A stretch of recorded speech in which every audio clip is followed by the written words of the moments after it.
Can't find worries. Wait, what? You can listen and download all your favorite shows for free. For free? That's right, for free. Just visit the podcast page on afr.net. afr.net. This is American Family Radio, a listener-supported ministry of the American Family Association.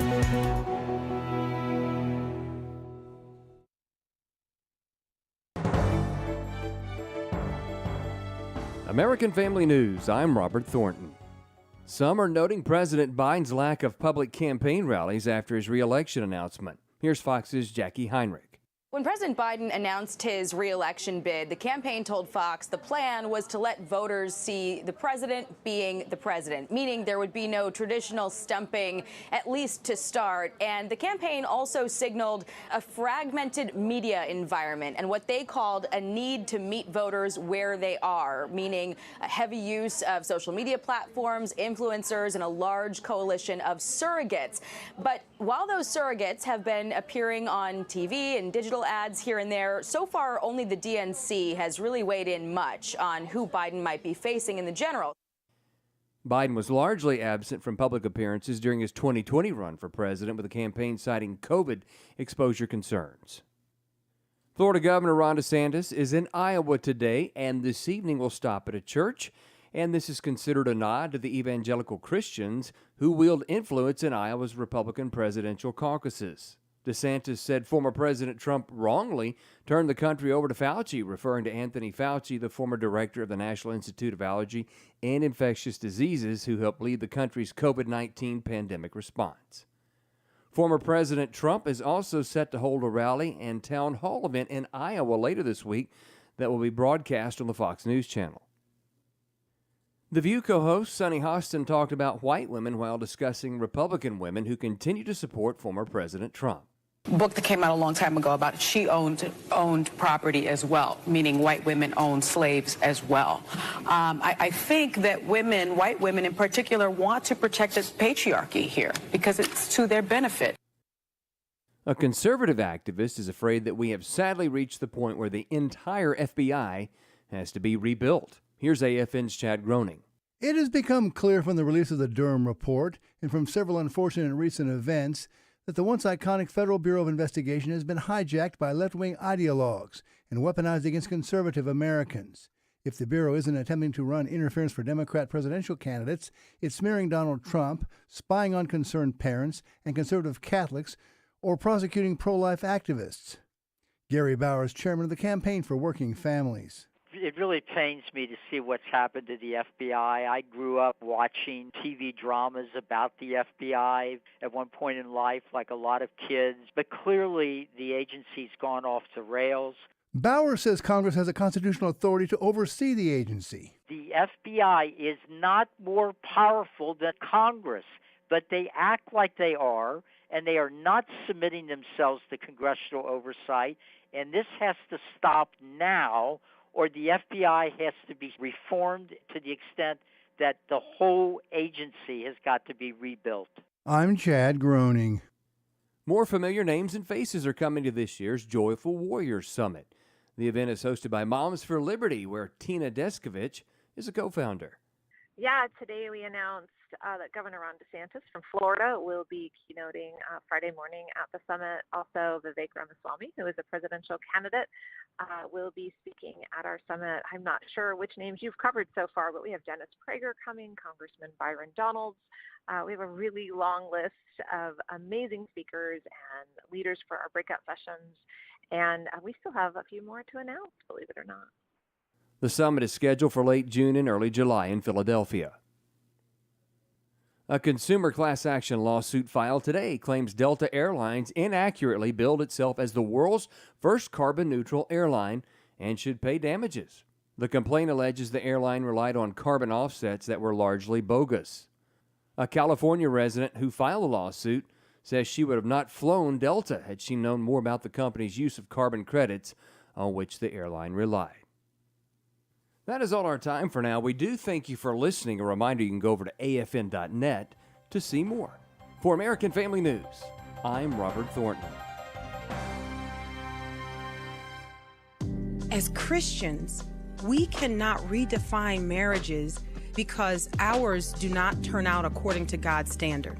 We have to aim for the mark. And the mark, it's not happily ever after. This is a picture of Christ in the church. So God has invited us as two individuals becoming one to be a living billboard of what he did for us. Airing The Addisons, weekday afternoons at 2 Central on American Family Radio. Darkness is not an affirmative force. It simply reoccupies the space vacated by the light. This is the Hamilton Corner on American Family Radio. It should be uncomfortable for a believer to live as a hypocrite. Delivering people out of the bondage of mainstream media and the philosophies of this world. God has called you and me to be his ambassadors, even in this dark moment. Let's not miss our moment. And now, the Hamilton Corner. Well, good evening, and this is the Hamilton Corner, but I am not Abraham Hamilton III. I am filling in for a legend, and this is going to be big shoes to fill tonight. My name is Jenna Ellis. You may recognize me from Jenna Ellis in the Morning, which is on American Family Radio Network from 7 to 8 a.m. Central Time, 8 to 9 Eastern. And I'm so glad to be here sitting in for my good friend Abraham Hamilton III here on Hamilton Corner tonight, because we have a lot of things to talk about. And, you know, it's really interesting looking forward to news of the day when you're doing a morning show versus kind of news of the day as it filters out, and the things that we have to confront as conservatives, as Christians, and truly as Abe's opening suggests and rightly proclaims, that we have to be ambassadors of Christ in the world. And that means that we have to bring truth to community. That's the definition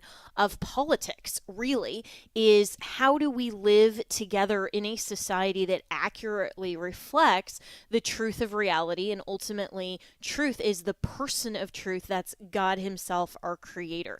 And we can never forget that bigger picture when we drill down to some of the top news headlines of the day, and we think to ourselves, how do we analyze this? How do we confront this in culture? And how do we think about this truthfully and accurately? We always have to keep at the forefront what our main mission is, which is to speak the truth of the gospel of Christ to a lost and fallen world.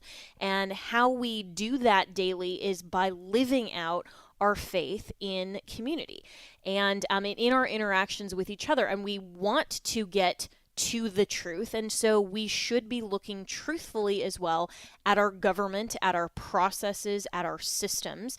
And one of the things, I was speaking with my guest tonight, which is my good friend Chris Salcedo, who hosts his own radio show, and we actually collaborated, simulcasted this morning. And he is, of course, host at Newsmax, my colleague there.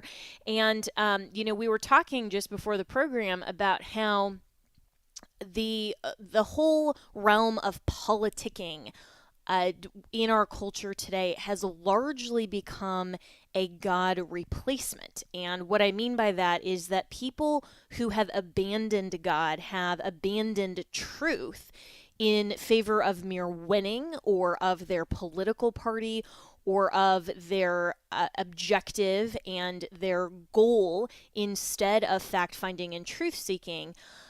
Then become ultimately obsessed with just politics. And I'm seeing that on the left, and that's no real surprise because the left has abandoned God a long time ago, but also increasingly, unfortunately, some on the right who claim to be conservatives. A lot of them don't even claim to be Christians, but they claim to be conservatives, and yet they don't want to fact find and truth seek. They just want to push their outcome-oriented goals as well. And we can't do that in process. We can't do that in governing. Otherwise, it becomes a giant mess. And so, speaking of giant messes, we're going to talk about a couple of those today, including Chik Fil A now going woke and having a diversity, equity, and inclusion vice president and VP officer, and how that is not promoting truth in society. And the first thing that I want to get with you, Chris Salcedo, on is the truth over why, the FBI can't just tell us, we the people who are supposed to run this government, and government is supposed to be accountable to us, why the FBI is refusing to have transparency to Congress. And so the headline just not even an hour ago is that Republicans are going to hold FBI Director Wray in contempt of Congress over this Biden document that the Bureau notified the panel in Congress it will not comply with a subpoena related to a possible criminal scheme involving then Vice President Joe Biden. So, Chris Salcedo, this just seems laughable, but, here we are with the FBI refusing a congressional subpoena on really, I think, just frivolous grounds. What is your take on this? Well, it's incredibly serious. And by the way, thanks for the invite tonight. What we're witnessing is, and I think every American should stop and say, wait a minute, who elected Christopher Wray? Wait a minute, who elected the Department of Injustice, the guy that heads it, the failed Supreme Court nominee, Merrick Garland? Nobody elected them. They are unaccountable bureaucrats that have said to our elected representatives in Congress, this is how our system is supposed to work. I think everybody has to understand what has transpired here. The Republicans who the majority of Americans put in charge of the House of Representatives have said to an agency that they oversee, they have constitutional authority to give oversight. The FBI has said, no, we're not going to comply with your oversight today. No, we're not. We're not going to follow the Constitution, and we are not going to submit ourselves to the oversight of the American people through their representatives. And that's what Christopher Wray has arrogantly done here.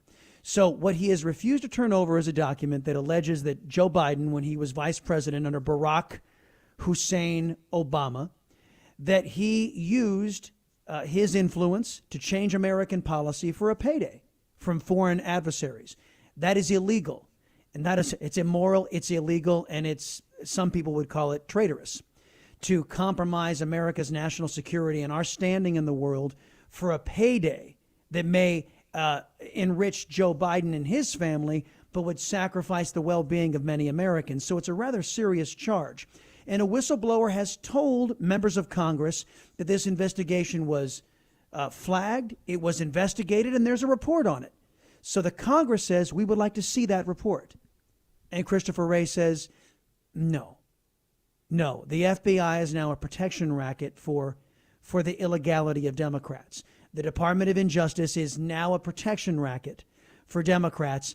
The message this sends, Jenna, is that Democrats are above the law and Republicans have nothing to say about it. And it's quite dangerous. It undermines the very fabric of what our mutual compact is, which is the Constitution of the United States, our mutual handshake that says this is how we will conduct ourselves. And Christopher Wray should be cooling his heels in a House jail under arrest until he changes his mind. And I think that's really well said, Chris Salcedo. And this further evidences how the weaponization of government has gotten so extreme because they are protecting certain biases, certain preferred individuals, and certain preferred parties. And we've seen how the FBI has and the DOJ has targeted conservatives and Christians on the other hand. Not only are they now concealing this information from a legitimate House Oversight Committee, but they have gone out and actually targeted parents at school board meetings, pastors, for standing up for pro-life messages. I mean, this is completely antithetical to the entire system of government that we, the people, designed through our founders that were representatives at the Constitutional Convention and all decided that we needed to have a stronger federal government in order to protect the interests of all of the states. But we have to remember that we gave limited specific powers to the government, not so that they could then conceal information from us and act as our adversaries, but so that they could protect and preserve the rights that our founding documents recognize are God-given. So the commentary from Representative James Comer, who is a Republican from Kentucky, said that he scheduled a call with the FBI director, Ray, tomorrow to discuss his response. And he goes on to say, Americans deserve the truth, and the Oversight Committee will continue to demand transparency from this nation's chief law enforcement agency. And that's all well and good, Chris Salcedo, but I think the real question here is, when do we the people actually get accountability from any of these people, including Christopher Wray? This was breaking news on the Newsmax show when this all came down, and I had a couple of guests, ironically, talking about this at the time. And there's two of them. These two gentlemen said the Congress has got to stop being bashful about using the power of the purse. A mantra that I've adopted here the last couple of months is, they can't harm us if they don't have our money. Christopher Wray can't harm us if he doesn't have our money. He and Merrick Garland can't target Catholic fathers of 7, to arrest them and intimidate them and then get them into a courtroom trying to impoverish them simply because that Catholic father stood up for his 12-year-old son when an abortionist got in his son's face. That cannot be allowed to happen. Conversely, the FBI should not be allowed to drag its feet when pro-life women's clinics are firebombed and they decide, oh, well, we're not going to investigate that because it meets with our left-wing violent politics inside the DOJ and inside of the FBI. They cannot do this malfeasance if they don't have our money. So to the members of Congress, I say this: it is the American taxpayers' money, and boy, does that shed a light onto this entire debt ceiling debate we're having right now, or lack thereof. And they can't harm us if they don't get the power through economics to do so.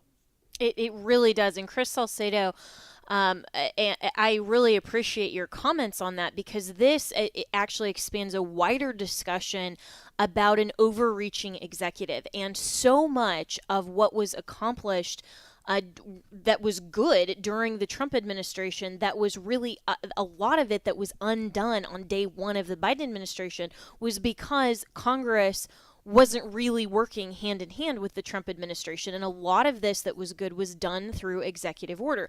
And that can be undone. And the Biden administration and the executive branch is just going completely runaway. Where is Congress? I mean, you and I had a great discussion. If people missed this, go to afr.net, listen to the program this morning where Chris Salcedo and I talked very extensively about the debt ceiling crisis and about the Fiscal Responsibility Act.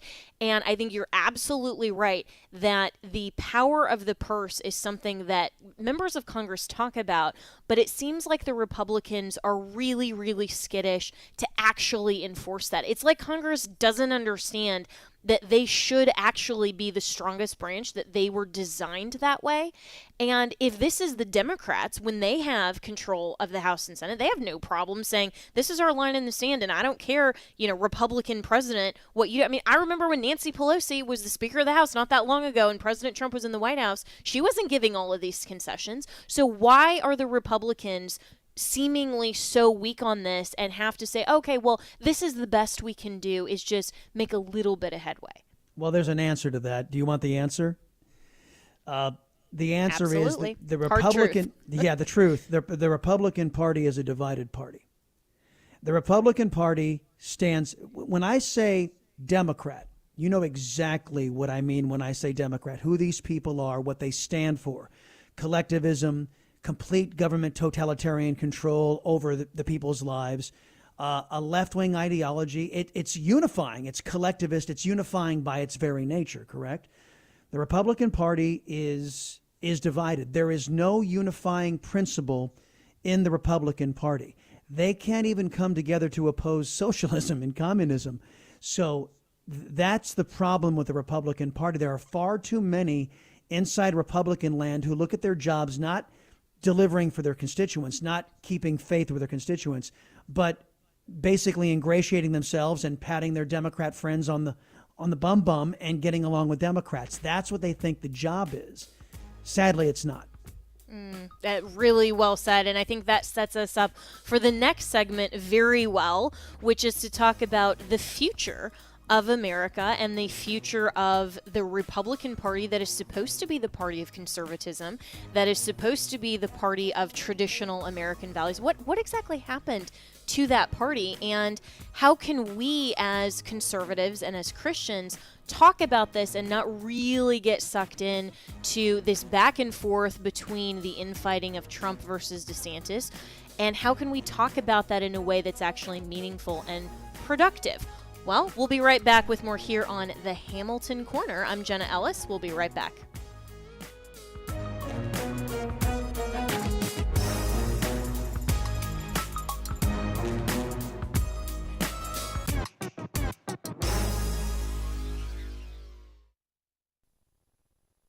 He who dwells in the secret place of the Most High shall abide under the shadow of the Almighty. I will say of the Lord, He is my refuge and my fortress, my God. In Him I will trust. Psalm 91, verses 1 and 2. Pastor Joseph Parker. In a perilous world, a world with perils such as diseases, the coronavirus, and many other tragic diseases, so many people are afraid. They're fearful. In a world where inner cities and many other communities are just simply dangerous places to be, we see the drug trafficking, human trafficking, muggings, murders, physical and sexual abuse. Where can people be safe? There is a place of safety in this world, and it's found in God. It's found in that secret place, that intimate relationship with God. No one can protect you like God can. Joseph is host of the Hour of Intercession, heard weekday mornings at 3 Central Time. Find the podcast at afr.net. For American Family Radio, this is Gateways to Better Education. I'm Eric Buer. Much like Thomas Jefferson, Abraham Lincoln understood that the nation's unity and freedom depended upon being one nation under God. In his Gettysburg Address, Lincoln used the exact phrase, nation under God, that's echoed in the Pledge of Allegiance. He said, 77 years ago, our fathers brought forth upon this continent a new nation, conceived in liberty and dedicated to the proposition that all men are created equal.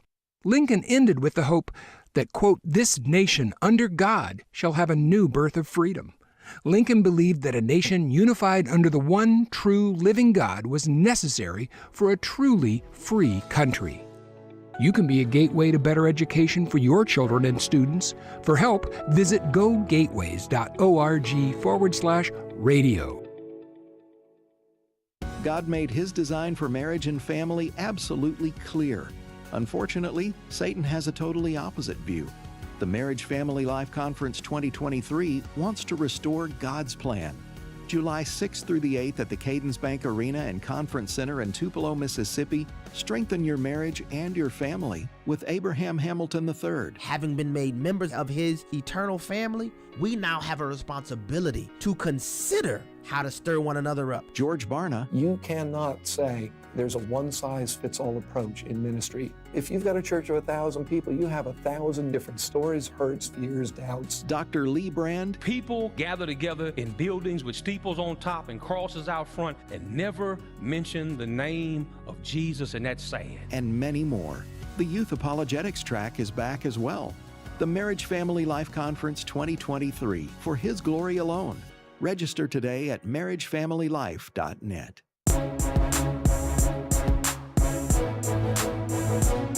Shining light into the darkness, this is the Hamilton Corner on American Family Radio. Welcome back to the Hamilton Corner. I'm Jenna Ellis, filling in for my good friend Abraham Hamilton III, who has the night off. And my continuing guest is Chris Salcedo, who's a very dear friend, and he is a host, of course, at Newsmax, where I was previously a contributor, and we do a lot of collaborations together. In fact, he was on my show, Jenna Ellis in the Morning, this morning, talking about some other topics. You can always find that at afr.net and do the replay, especially if you are more of a PM listener. And so, Chris, before the break, we've been kind of talking throughout the program and dealing with some of the top news that's come out this morning. The Christopher Wray issue, and now transitioning into, and that's kind of an apt word here, into the diversity, equity, and inclusion push that so many companies now, even Chik Fil A, a Christian organization founded on Christian principles, closed on Sundays out of deference to being able to have a day set aside to worship the Lord in church, they are now bowing to this whole cultural Marxism and this woke mentality that requires DEI. And their statement is that, quote, when we combine our unique backgrounds and experiences with a culture of belonging, we can discover new ways to strengthen the quality of care we deliver to customers, to the communities we serve, and to the world.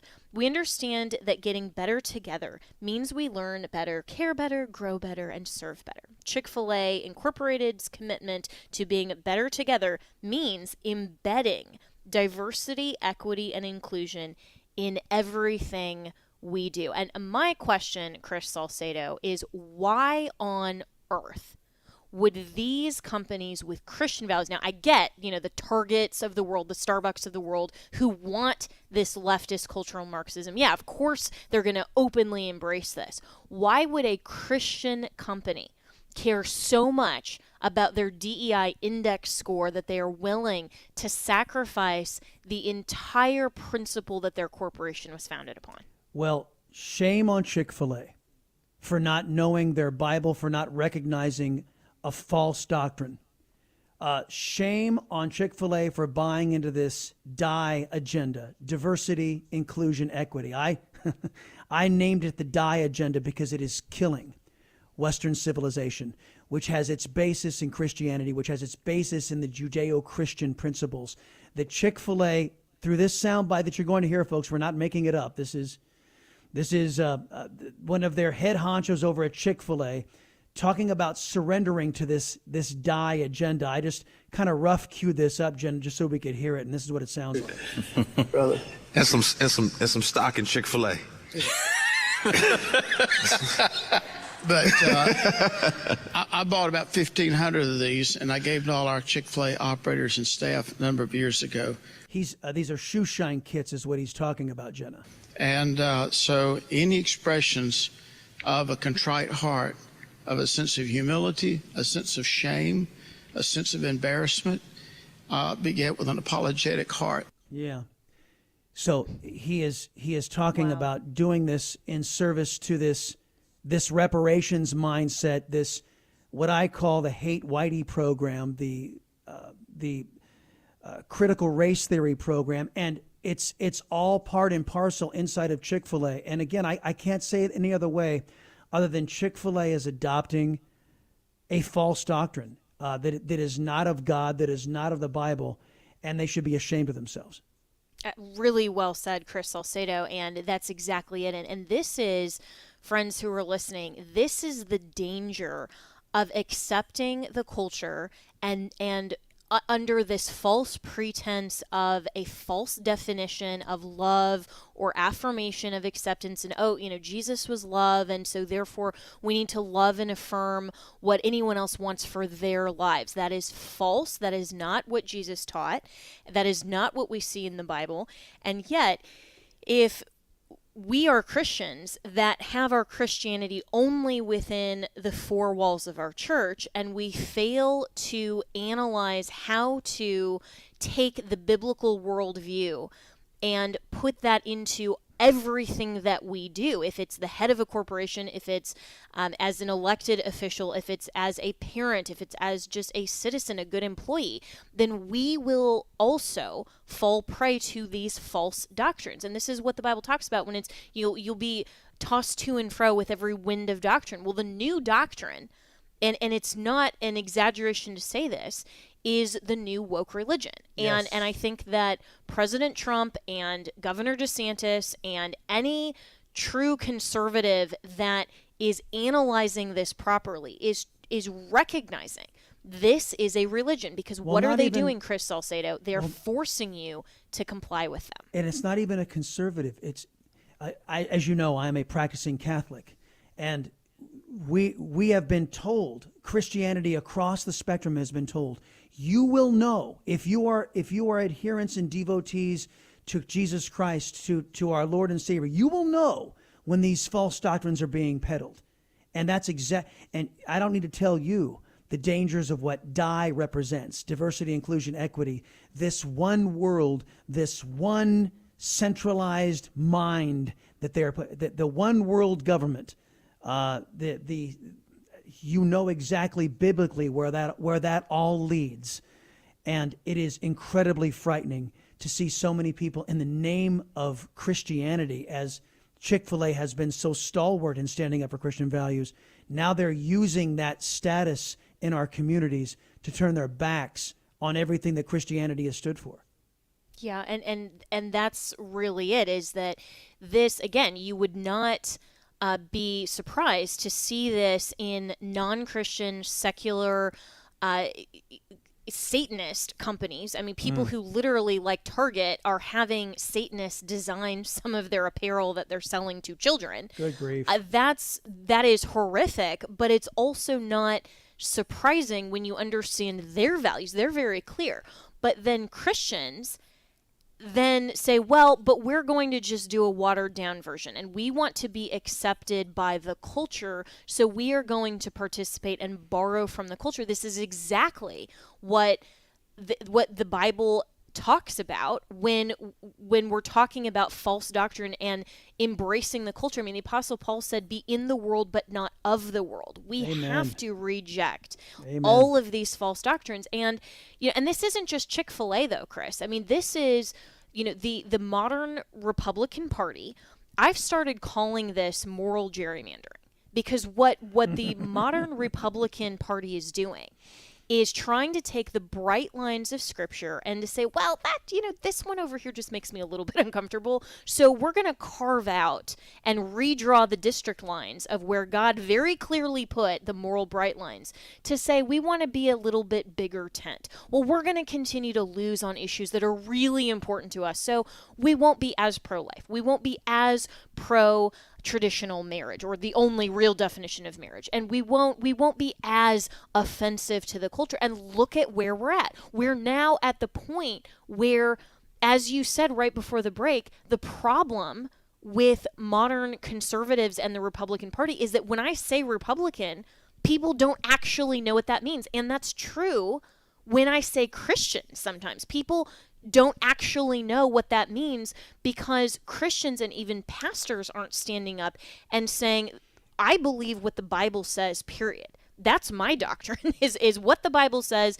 It's inerrant, it's sufficient, and the doctrines of Scripture are what I believe, and that's what makes me a Christian, because I believe in salvation through Christ alone, and that's it. But the Republican Party as well, and I'm not meaning to compare the two at all, but in terms of truth in society and belonging in a political sense, we have to, I think, reclaim what it means to be a Republican, what it means to be a conservative, so that we have proper definitions. Otherwise, we're ceding to this whole vague notion that the left can't even, and doesn't want to, define what a woman is, define what the difference is between biological men and women. They don't want to define what a Christian is, what it means to be a conservative. And I think they're doing that on purpose. Well, I can tell folks where this is heading, because I talked about it today on the Chris Salcedo Show on Newsmax.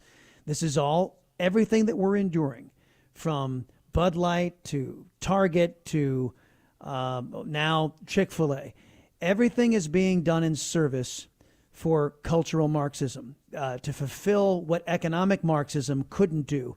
It's an all-out attack, and it's on the West. Over in Australia, Jenna, you've got the government over there that is trying to throw a feminist off of Twitter. Her crime, she proclaimed that men cannot breastfeed children. She said a scientific fact, she said a biological fact, and she's a feminist who's standing up for women. And she said that men cannot breastfeed children, and now the government of Australia is working to silence her voice. And that is where it's headed. And those of you who are Christians, those of you who are our Jewish friends, those of you even in the Muslim faith who can recognize right and wrong, you need to take a stand, because at least from my faith, Jesus Christ said there would be days like this when we would be hated for love of him. And I think we're there. Yeah, I do too. And we have been there in the past. And if we have for so long in this country not really recognized how much we have had the blessings of liberty and genuine religious freedom in this country, then we will not be prepared for what is already happening. Mm-hmm. And, I had my good friend Mike Ferris, who is the general counsel now for the National Religious Broadcasters Association, on my show, Jenna Ellis in the Morning, last Friday from the NRB. And we were talking about religious freedom, and he actually called this a modern-day heresy trial. I mean, going back to the founding and talking about why religious freedom was so important, that the government could not compel the individual what church to attend, what religious sacraments to participate in, and rites and church services and all of these things, and what specific doctrinal positions they had to affirm. Well, that is exactly what the left, through government, is now trying to do for everybody in the United States, is that if you don't affirm pronouns, if you don't affirm, the LGBTQ rationale, and you don't affirm diversity, equity, and inclusion, then you are proclaimed a modern-day heretic, and you will suffer the consequences. And this is what's happening, to people like in Australia. I mean, this isn't just the United States government.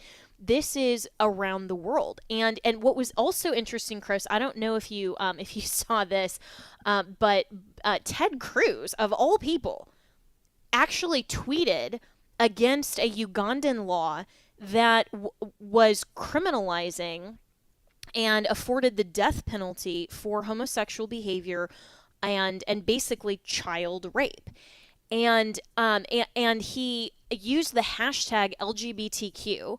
And in my view, I'm like, what are you doing? You are just trying to score woke points because somehow he thinks that this is something that he can condemn and he'll be okay with the right as well. But I'm thinking, why are you even saying anything? And he got totally blasted by conservatives and Christians for this. But then he doubled down this morning. And I'm thinking, where are we at in the state of the country when people as prominently conservative as Ted Cruz are saying this kind of thing? Yeah, well, I think I know where that comes from, because he is being challenged by a socialist in the state of Texas, a man by the name of Colin Allred, who is really someone who has done nothing in the legislature, and now says, well, since I've done nothing here, let me continue to do nothing and service the left wing. He has a strong socialist background. Let me do that in the United States Senate. So I think I understand the political ground that Ted Cruz was trying to strike out on. I just doesn't fit. And I think that his longtime supporters, of which I count myself among them, can recognize that. That just doesn't fit. Be you. Stop trying to be somebody else. Yeah, and and for a long time, I was very openly a Ted Cruz supporter initially in 2015, before I then supported President Trump and voted for him and advocated for him, and then ended up working for him, and that was all great. But since the time that I changed and said, what, I actually think Donald Trump is the only person that can beat Hillary Clinton, I have been very disappointed to see Ted Cruz kind of go along with some of this stuff that really doesn't seem to be conservative. And I'm really concerned about, again, the state of conservatism in general when we have things like, for example, a pride coalition with the Trump campaign, or we have, the people in the national RNC that are tweeting for Pride Month that's coming up in June. This is stuff that it should be just so simple, Chris Salcedo, to draw a very firm line and say, we're the party of traditional marriage, we're the party of traditional values, and if you don't want to vote for us, fine. That's what the Democrats do. Why can't we? Right. I think that there is nothing wrong with having. I'm very fond of the saying, "Love the sinner, but not the sin," and there are ways to basically. Why do we have to define all of our issues now based on sexual orientation? Why are we so focused on issues, whether they be skin color or sexual orientation? Why are we focused on what divides us? Why are we doing that? Why do we feel compelled to somehow excuse a teacher in Gov Ed who puts a gay flag inside of the classroom and dares to say that she's unifying? or he is unifying. And nothing could be further from the truth, because where's your straight flag? You know what? Why don't you just stick with the American flag? That covers everybody. That's truly unifying. Yeah, well, the American flag apparently is now, some kind of white supremacist label, and you're a hater if you do. I mean, it's so absurd, and it's intentionally absurd, and this is why we cannot concede reality to the left. We cannot do it and allow them to reinvent all of these things and be vague on what symbols mean, on what definitions of words mean. We have to make sure that we are standing up for the truth. We'll continue to do that each and every day here on American Family Radio Network. We'll be right back with more of the Hamilton Corner. I'm Jenna Ellis, filling in for the great Abraham Hamilton III. We'll be right back.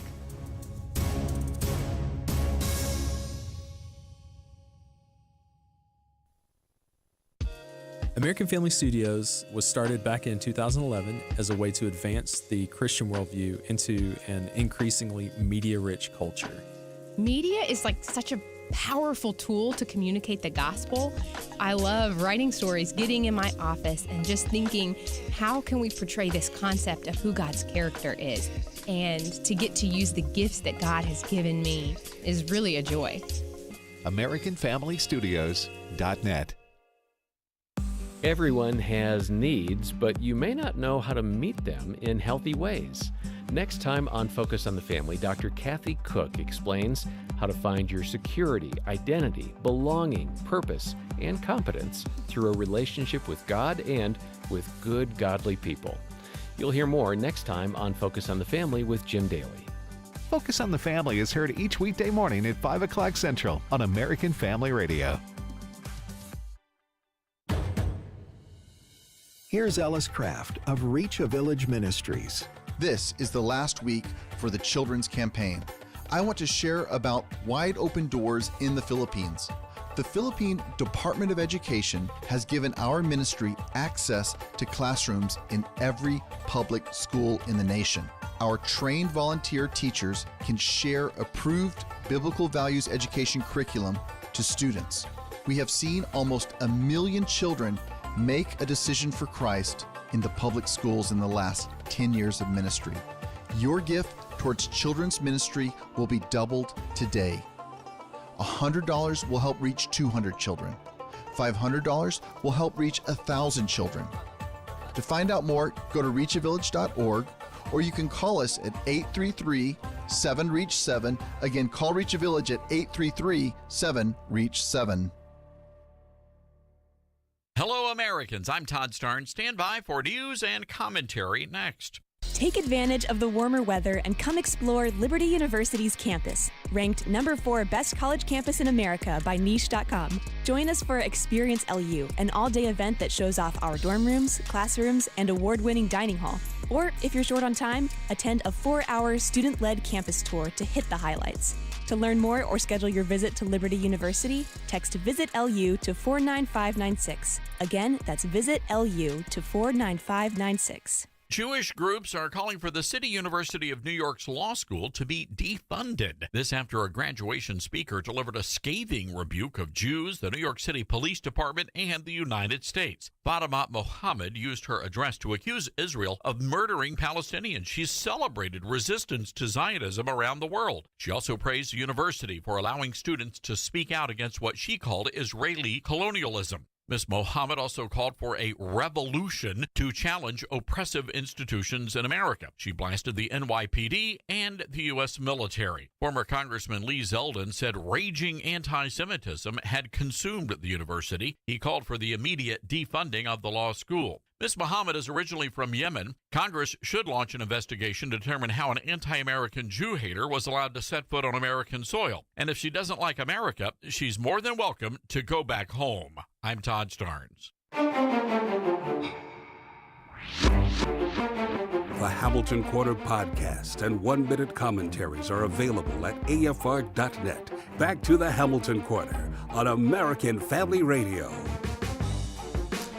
Welcome back to the Hamilton Corner. I'm Jenna Ellis, host of Jenna Ellis in the Morning, right here on American Family Radio Network, and I'm filling in tonight for Abraham Hamilton III, and what a great day it is to fill in for him, because there is so much to talk about in the world of truth and truth in community, which is really the definition of politics. We always have to be concerned about bringing truth to a discoverable premise and understanding not only the world to which we are presented, as C.S. Lewis describes, but understanding who the person of truth is, which is, of course, Jesus Christ, our Lord and Savior. And then we as Christians are obligated to be ambassadors for him and to not only discover, but also to promote his truth in society. And we do that by dealing and interacting with each other. And that's the nature of politics. It's the nature of government, which is one of the three institutions that God ordained in Scripture. We have the government,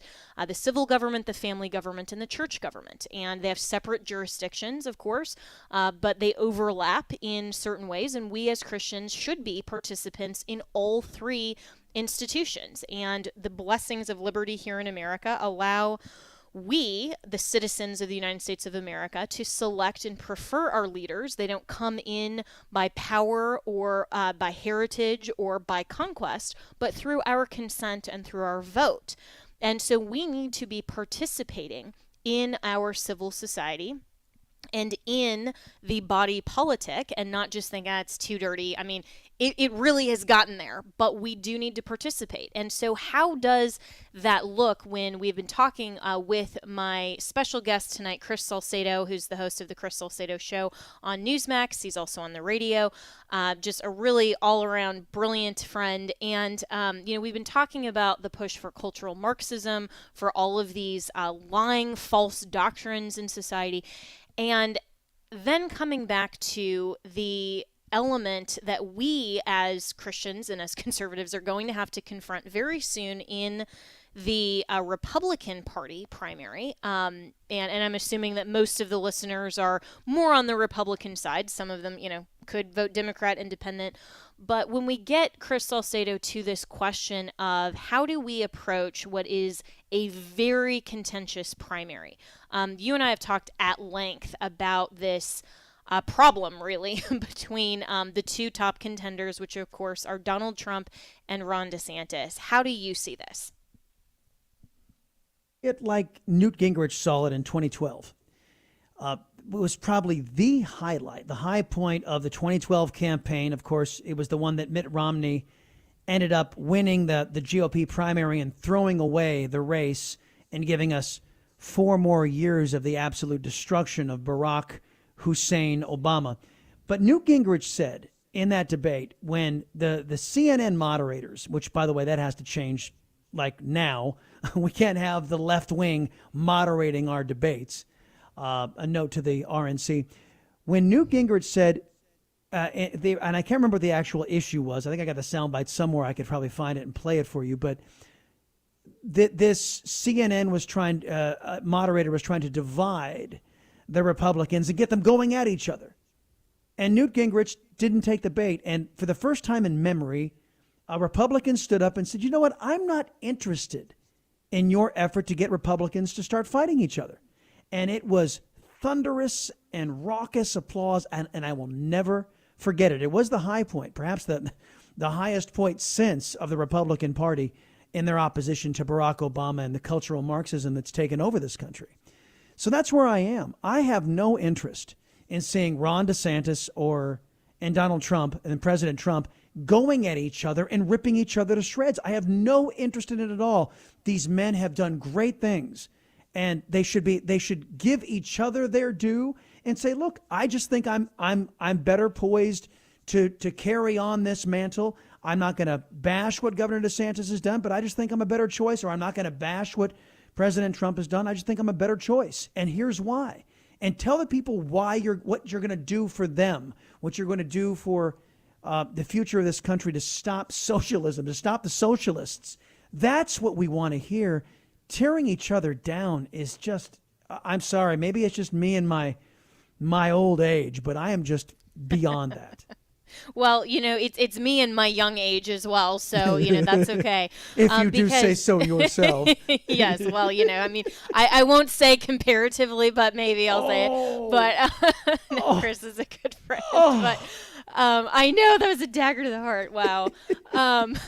But really, I mean, for any of us who have this profound respect, right, for the presidency, for this great American experiment, it's really disheartening to me to see that what really started even more profoundly in 2016 from President Trump, going with his rhetoric, and we all remember that, and kind of going after everybody else on the stage, and I remember, and I'm old enough to remember, having a profound respect for President Trump in spite of all of that, and saying I'm going to support President Trump in spite of some of that rhetoric.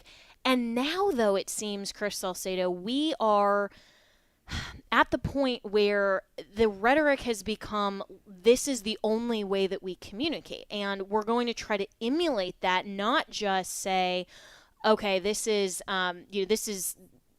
we're supporting a candidate in spite of this, but this has almost become the model. And I just see that as so disheartening, and I see that as really damaging, because what we're not doing then is coalescing around the policy that we really should prefer as conservatives. And we're not actually listening to Trump's record, good or bad, DeSantis's record, good or bad. We're just kind of now out here warring and throwing mud on each other. I mean, how do we even get back to a place that the majority of conservatives want to get past this? Well, see, the biggest, and I don't mind meeting rhetoric with rhetoric. As you know, you have been on the receiving end, as I, your liberty-loving Latino, has been on the receiving end of just vitriol, of sheer hatred. As a matter of fact, the New Yorker magazine today, they just published a piece called "The Rise of Latino White Supremacy." I know it's hilarious, wow. But it's a racist attack saying that Chris Salcedo, unless he's a raging leftist, doesn't deserve his heritage because he's not a Marxist, he's not a leftist. So I am all for giving back these people what they give to us. But the problem I have with Republicans doing it to each other or conservatives doing it to each other is, if I thought Ron DeSantis was a problem like Mitch McConnell, I'd say, go for it, President Trump, go for it. But he's not. Ron DeSantis is what's right in the state of Florida. Ron DeSantis and those Republican legislators, comparatively what's happening in Texas, they're doing what's right. They don't deserve to be bashed and finding some way to bash them so you can get some sort of rhetorical one-upsmanship. They deserve to be praised for what they're doing. Your true adversary, and this is Joe Biden's word, not mine, enemy, your true enemy is the Marxists and the socialists across the aisle. Train your 100%. Fire on them, not on each other. What is wrong with you? Yeah, 100%. And, this is the thing that really made the entire Trump 2024 campaign model really off-putting for me personally, because, I've seen, of course, all the rhetoric, and this isn't a surprise. In fact, I was going back and forth with Jeff Clark today, who, a lot of you will remember was in Trump's DOJ at the time. And I don't, really know him other than Twitter, but he was suggesting, like, why is this a surprise, to you that he's going to go after Ron DeSantis like this? And my response to him was, this isn't a surprise, really. I just thought we were past that a little bit. And I would have thought that we were at the point that, with all of the wins in Florida and at the point of the country that we're at, with how much Joe Biden has just been a complete disaster, that somehow we would rise above this and we could have two or more really stellar qualified candidates that, as you said, Chris Salcedo, would just say, you know what, I'm the best for this and this reason. I mean, and maybe that's too much to ask in today's culture and in the context of Twitter and all of these things. But I just honestly don't see that as really effective for Donald Trump, because people that I'm hearing, even who write into my show or who are, friends that get a hold of me, they're actually saying that that's really off-putting to them. And I understand why. I mean, I don't think that that's going to be that effective, especially now that Donald Trump has a record that he has to defend, good and bad, to then try to go after, really the epitome of what a conservative state should look like. I mean, not that DeSantis has done everything perfectly. I mean, I wish he hadn't even shut the state down at all. But at least he's taken responsibility for that and has said, here's what I would do differently with COVID. And yet we don't see that from President Trump. And I wish that we could all have a real and honest conversation. And if we all end up at different points, if, I end up supporting President Trump and you end up supporting Ron DeSantis and somebody else ends up supporting, Vivek and whatever, fine. Reasonable people can disagree. But we should do so in good faith. Right. And you can't rely on that from the opposite side of the spectrum these days, because they have gone full tilt bozo. And the only people you should be able to expect that from are the Republican ranks. But that is, as we already explained in an earlier segment, that's becoming problematic too. I'm just saying that, for example, President Trump, his 4 years in office, he got more done with universal opposition, in particular on securing that border. There were these Republicans who were pro-illegal immigration Republicans, you know them, the Wall Street Journal folks, unified with every socialist Democrat, trying to thwart President Trump's efforts to fulfill a promise he made to the American people, which the majority of Americans wanted. No more illegal immigration. But guess what? The Uniparty said, we want illegal immigration, and to heck with what the American people say. Well, President Trump, all he did for 4 years was try to fulfill those promises. That's good advice for a politician to follow. That's the model. So anybody who wants to, for a rhetorical advantage or a political advantage, to take that away from him, I don't think it's genuine. And the same thing for DeSantis, or for Senator Scott, or for Vivek Ramaswamy, or even Nikki Haley. You shouldn't take away legitimate accomplishments that at the time all Republicans were applauding, just to make political hay in a primary, hoping for some sort of holy amnesia from the Republican electorate. You come off as disingenuous, and you know what? We get plenty of that from the biased press and the Democrats. We don't need it from you guys. Yeah, really well said, Chris Salcedo, and I could not agree more. And it's a hope, and maybe it's it's not really that realistic in today's culture, but I hope at least among Christian conservatives we can all in good faith move forward and have these discussions amicably and not lose friends over it. I mean, I've already lost several friends who have just been really apparently appalled that I could possibly say anything good about Ron DeSantis on Twitter, that they're now, suggesting I'm a traitor and all this other kind of stuff. And I'm thinking, okay, after the primary, what then? Whoever wins, I'm going to support the best candidate against these far radical leftist Marxists. And I'm going to coalesce around that person. And I think it is the worst possible response, Chris Salcedo, for voters to say, I am only one candidate. And if my preferred candidate doesn't win in the primary, then I'm just going to stay home, or, God forbid, I'm voting for the Democrat, right? I mean, that to me is not a use of our vote in the way that the blessings of liberty and God in his providence has allowed. No, and I'm not going to condemn anybody for how they decide to vote or who they decide to vote for.